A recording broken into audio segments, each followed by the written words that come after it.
Welcome back, fellow Dream Warriors, to Riderpiece Theater. Me, Alista Dayhawk, and tonight, me proud to present Kamen Rider Zeztz, episode 33. So this episode is a two-parter because in this episode, we get the debut of Kamen Rider Zeztz Extreme. And during my time watching Kamen Rider since the late, 2000s, I believe, my first Rider season that I watched was Ryuki. And after that, the rest is history. So when it comes to obtaining the final form, right, it usually comes down to divine intervention, death, and or the main writer creates an invention that helps him obtain his final form. And so Yuya and his created mind decided, let's pull a 2 out of the 3 out of the things that I just mentioned. Creating something, death, and divine intervention. And for those who've seen the episode, which I hope you guys did, knows what Yuya picked out of the 3. So let us begin our tale with Nem. She's in the dream world in her, agency office, and she is reading through her fan mail. And then all of a sudden, Seig, our Freddy Krueger of Zeztz, just interrupts this intimate moment and decides to run amok, turn everything upside down, and she gets transported to this fan event that Seig, Freddy Krueger, is hosting.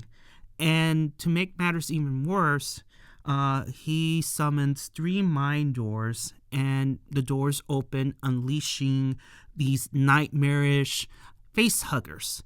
Of course, you're going to say, well, Dayhawk, they're actually baby nightmare heads. Yeah, it's true, but for this episode, I'm just going to call them nightmare face huggers, because the moment they attach to somebody's head, the victim, the host, turns into a nightmare and gets transported into the real world in order to cause chaos and destruction, which it actually happens. So Seig, our Freddy Krueger, is unleashing hell, turning our beloved Nem's dream into a literal nightmare. And so we go to the next scene after the opening credits. Baku has been trying to go to sleep ever since, his driver was destroyed. And he realizes, wait a minute, it's 10 o'clock in the morning. I can't fall asleep. What's going on? And he looks at his broken driver and ponders what Seig said last week, that he no longer has the powers of Zeztz now that his driver, his belt, has been destroyed.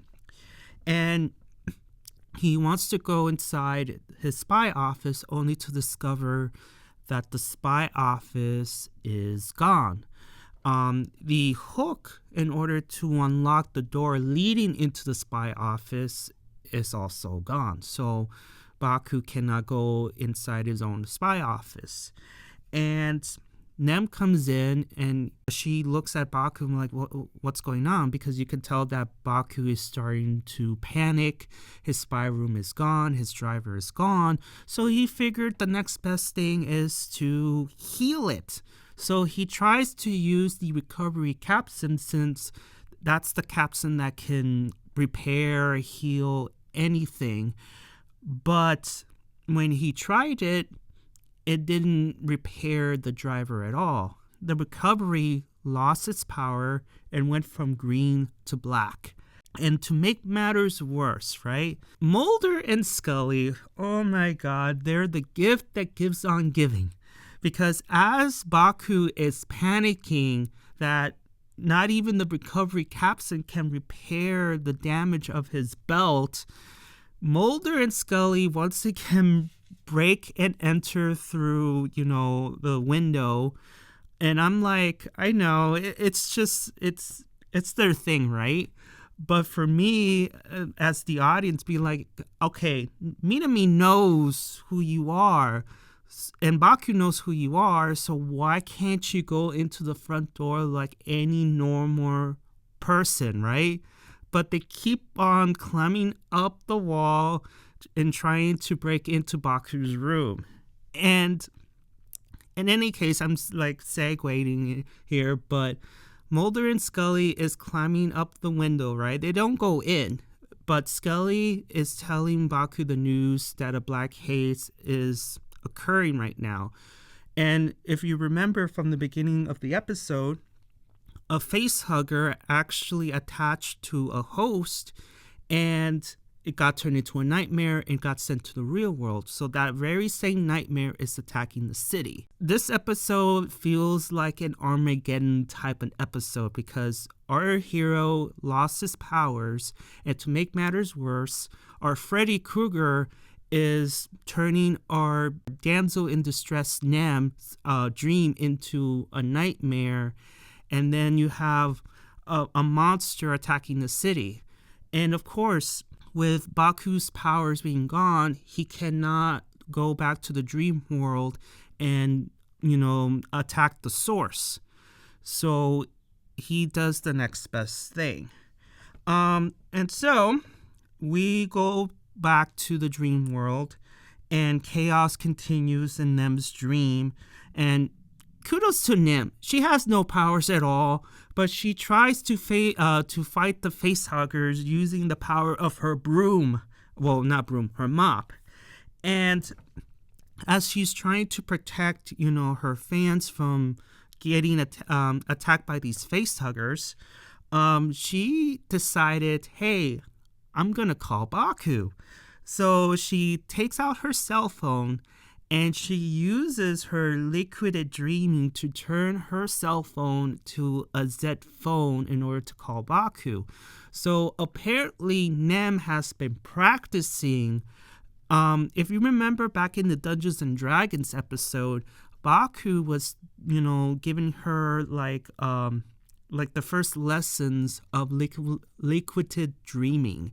And she didn't do a good job, but, she was learning it. She was, finding her way. And now she turned her own cell phone into a Zeztz phone. So, I think she was, practicing behind the scenes, which causes Zeke to be like, oh, you've been practicing. Now you're using liquid dreaming. I'm impressed. Wow.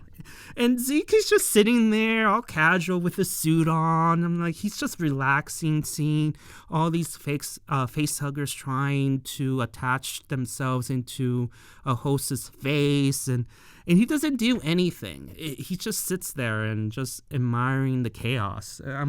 Yes, Zeke has reached the evil level. And what I mean by evil level is the type of villain that you want to see get his ass kicked, but not at the point of death. You want him to stay alive. And that's how Zeke reached that level. He's the type of villain that you want to see his ass getting kicked, but you don't want him dead.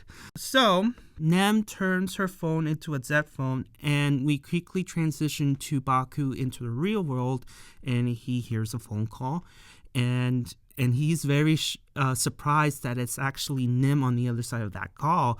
And he was like, wait, Nem? You're calling me from the dream world? What the hell is going on? And so Nem is talking to Baku of the situation that Zeke has invaded her dream. He turned it into a nightmare. He's the reason why, the nightmare right now that's attacking the city right now, it's all him. And Baku says, so you're the dreamer. And then their talk gets interrupted by Zeke.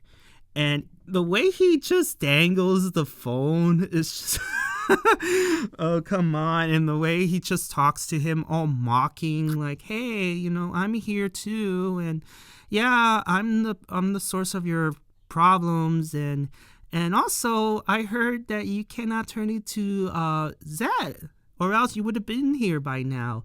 So yeah, good luck with your little situations now. Bye. And like, oh my God, Zeke. Zeke, you're such a dick. Oh man, Zeke, oh my God. in this episode, I feel like ever since Baku lost his powers, at least temporarily, right? He's been mocking the poor kid ever since he lost them. Like, my God. Oh, oops, I heard that you lost your powers. Oh, that's too bad. Like, he keeps rubbing it into Baku's face. I'm just, oh my God, you're savage, you bastard. Oh my God. So, Zeke hangs the phone up, and Baku, back in the real world, is okay. Now he knows his mission. And what's funny about this scene is he tries to speak in English of, the title of his mission, right? But then he can't speak English anymore. So he speaks in Japanese of, okay, my mission is to rescue Nem. He says it in Japanese and he runs towards, he follows the screams.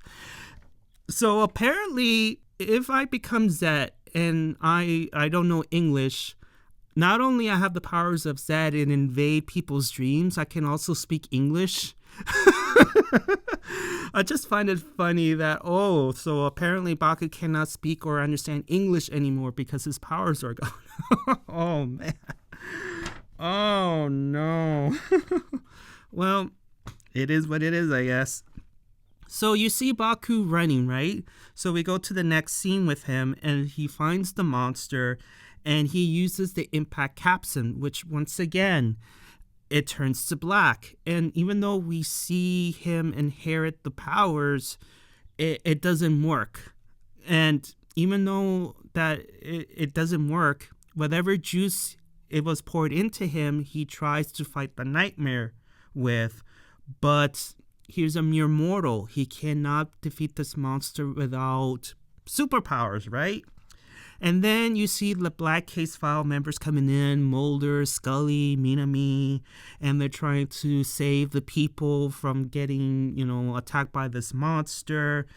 And all the while in this episode up to the end, Baku gets beat up brutally because, again, he doesn't have his powers anymore. But he knows that he is defenseless without his powers, but he doesn't care as long as the people are safe, and he will try his best to stop the monster as much as he can. But throughout this episode, you see him getting his ass kicked. At least he didn't get tossed into a pile of garbage like Kotaro did 2 seasons ago. So I'm just saying. So Baku gets beat up, and then all of a sudden Mulder decides to step up, and everybody was staring at him. I'm like, what are you gonna do, dude? Like, if Baku cannot beat up this monster, what makes you can? And Mulder is like, I finally get to see this black case, this nightmare face to face. It's been too long. And he ends up giving this nightmare creature a shoulder throw, like a toss. And you see, and we have a moment where everything freezes and you see Mulder in his face and be like, hey, like I did a shoulder toss on this monster. And it's just the reaction on his face, it looks so funny. And everybody was staring at him like, oh my God, he actually tossed a monster. Is it unconscious? Oh my God. But of course it doesn't work. The monster just quickly gets up and tosses Mulder to Scully. And Scully's like, get off me, old man, get off me. And then Minami takes Scully's gun and shoots at it. But of course, guns do not work against these supernatural creatures. And so Baku uses his barrier capsem to protect his friends while he tries to hold the beast off. And poor Minami, like, she is screaming like, Baku, like, stop, you're getting, like, look at you, you're getting beat up, cuts and bruises and all, you're gonna get killed. But Baku, being the hero that he is, says, look, let me protect you, let me hold him off, like, I will do what I can. And Minami's all screaming, and you can see the verge of tears coming out. We go back to the dream world, and this is a scene where, once again, Nem is trying to fight off the facehuggers, and Zeke does nothing, just sits there and all that. And Zeke is trying to convince her that, hey, like, just give it up already. Just take the mask off and just admit that you want to see people suffer, that you don't actually want to make people's dreams come true at all. It's just a phase. Just give it up. Come on. And Nem says, no, you're wrong. This is not what I want. Like, no, like, I do want to make people happy and whatnot. So she's like, no, you see, you're wrong. That's not what I want. Meanwhile, we go to the secret garden with the crazy lady, and she sees, her daughter, having this nightmare. And then we quickly go to Baku, still getting his ass kicked. And we quickly go back to, the lady, and she decides that finally she is starting to become a mom for once and decides to enter Nem's dream. Nox tries to stop her, like, hey, like, this is dangerous, right? And the crazy lady said, yeah, I know, but I have no choice. So she punches through this window leading into Nem's dream, and she gets teleported to this weird realm. You see all these flowers in red, you see this purple smoke flying around, and you hear this voice. And the crazy lady is telling this purple mist that, hey, can you give me the power I need to save my daughter? And the purple mist says, yeah, sure. I'll give you this dark capsen and you can do what you need to do. And so you see her walking the secret garden, and this indicates that she finally falls asleep after how many years? And she uses the dark capsem to trap all those face huggers into a cage, at least for now. And so we go back to Zeke and Nem. And Zeke is getting super excited that he's going to get, that bad dream that he always wanted to see. And says, once again, Nem is saying, like, look, crazy Freddy Krueger guy, this is not what I want, okay? So you're a sick and twisted man. You're not going to get your fantasy nightmare coming true. It's not going to happen. Then, all of a sudden, one of the face huggers knocks Nem down, and then, unfortunately, another poor, unfortunate soul gets face hugged by this, nightmare, a baby nightmare head, and gets turned into a nightmare and gets transported into the real world. To make matters even worse, that same creature, the newborn nightmare, joins in the Baku beatdown. And Baku was like, okay, I'm going to take my broken driver, put it on me, and we'll see what happens. And he fights an impossible fight between two supernatural creatures and a mortal dude that doesn't have any superpowers anymore. And, as he is fighting up these two creatures, he's saying that I will rescue Nem. I'm like, aw. I mean, I don't know, by the end of the season, I'm not sure if they end up being love related or not, but Yuya is trying to push this whole Baku and Nem ship too hard, I believe. Because, he's very determined to rescue Nem ever since, the very beginning. So I'm just saying that Yuya is really trying so hard to push this ship. So we go back to Nem's nightmare, and Zeke grabs like a random fan letter. He reads it for a little bit, and he's like, oh, this one's definitely, it's not gonna come true, and just throws it at Nem. And he just tells the facehuggers, hey, enough, go back.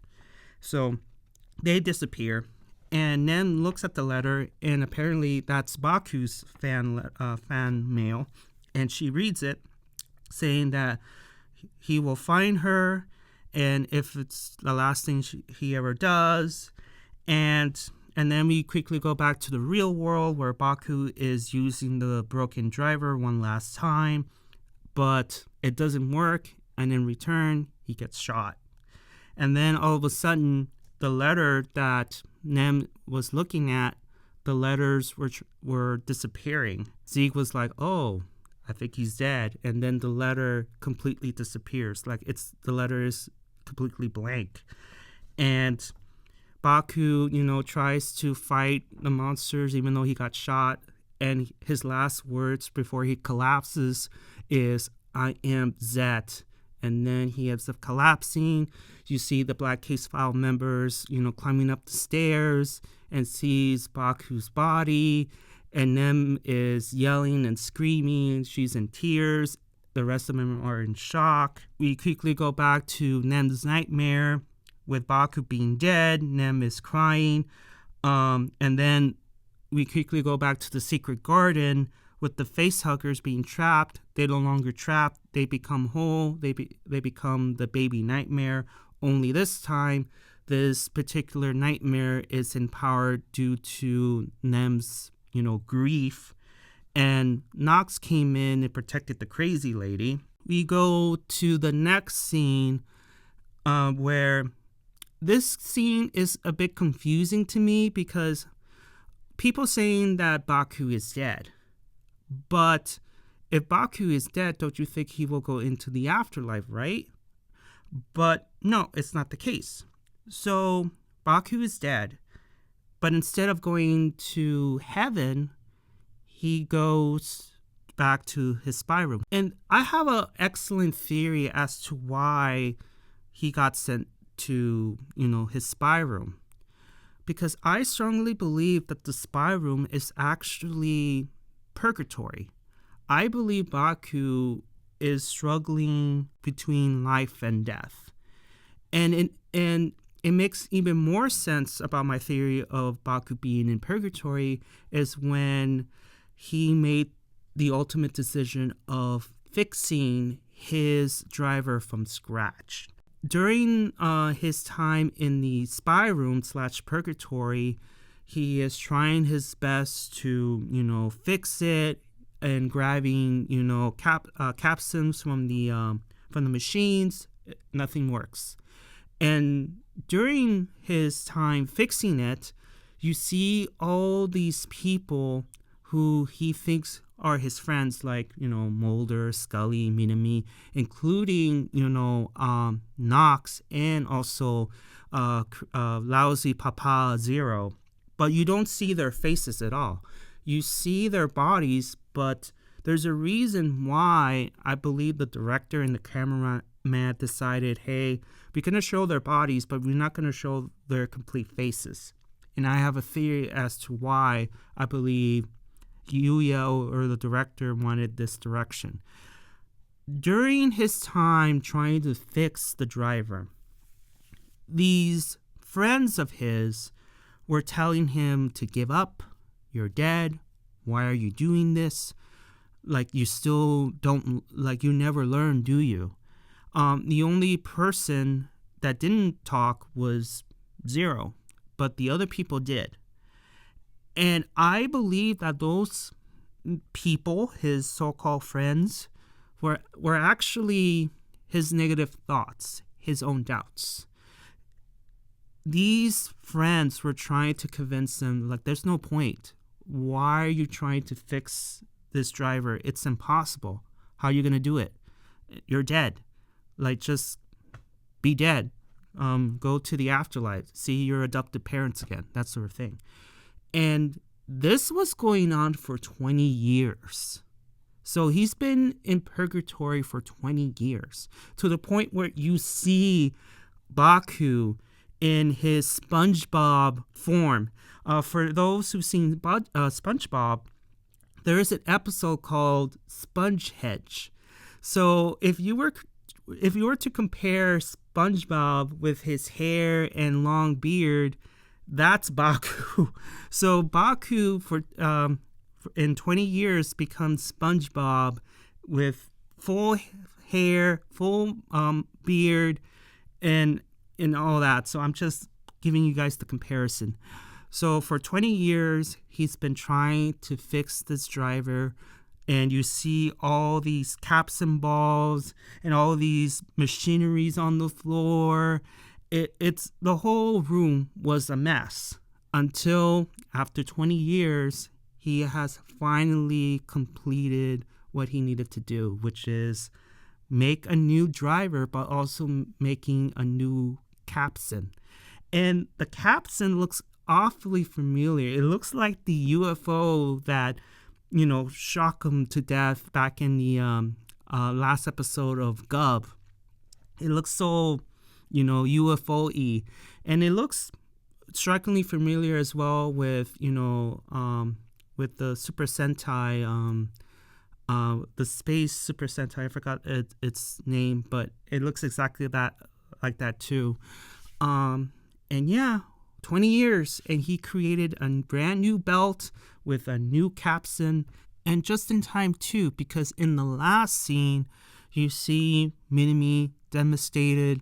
Mulder and Scully are in shock to see, Baku's dead body just lying there, and they're getting approached by these two nightmares, getting ready to kill them, and then all of a sudden, those two nightmares get killed off, and the hosts are rescued, and all three of them are wondering what the hell just happened. And Mulder and Scully is attending to, the victims, and Minami just looks at these two balls of light, and she turns around and sees this being manifesting itself right in front of her, and lo and behold, you see Baku in his new Zeztz form, Extreme Zeztz. And that's how the episode ends. The takeaway I got from this episode, aside from the crazy mama finally becoming a mom and just step in and protect, Nem, and, crazy Zeke being, Freddy Krueger is and just sitting on the couch and just admiring the chaos, is Baku and being in purgatory. And he just, was fighting for his life. I just don't believe that he was actually dead. I just think he was in purgatory and just making the conscious decision of, I want to live, and this is my way of fighting my way back to the world of the living, is to repair the Zeztz Driver. And it took him 20 years in purgatory. So maybe back in the real world, how time is different, I believe maybe it took him maybe 20 minutes, 20 seconds. I don't know. It's just, time is different. But, Baku just being so determined and ignoring those negative feelings in the form of Nox, Scully, Mulder, Minami, and Zero is just like, no, I'm not going to give up. And he just fixes it, the driver. It doesn't work. He goes to the machine. No balls are coming out. And it's just all that in repeat. And it took him 20 years until finally he created his own driver. The Zeztz Driver is officially his, and nobody can take it away from him because he created this. He created a new capsem too. So I can imagine him using the regular capsems and see how powerful they become the moment he uses them on his new driver of his. So now with Extreme, people like Zeke, people like emo Alexis Lee, who hasn't slept in months, and the rest of Code will view Baku as a serious threat that needs to be get rid of. But next week, Baku has to deal with Zeke because he is the source of Nem's nightmare, and he needs to stop him. Now, are we gonna see him, get killed off? I don't think so, because look at the poster. You see Don there.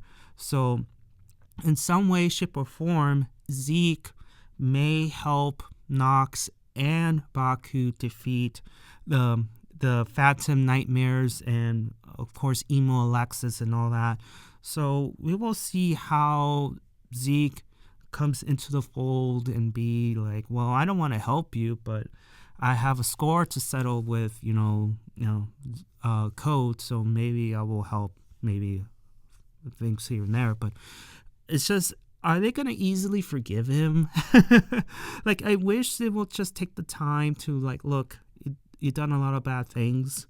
I'm not going to easily, let you join our team when you've done a lot of crap. I mean, you have to earn that trust.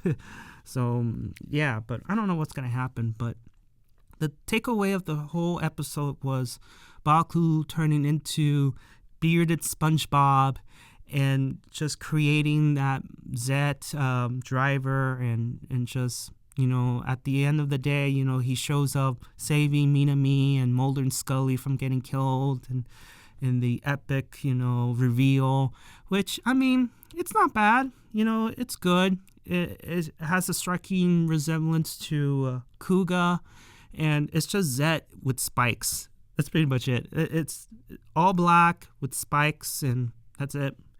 But yeah, I think that's all I have. Give me your thoughts and opinions about this episode. Did you like it? Did you dislike it? What are your thoughts of Baku being in purgatory and creating his own, Zeztz Driver and capsem and all that? And give me your thoughts about the suit. Did you like it? Did you dislike it? Do you think it would have been, much better with a different design? Let me know in the comments below.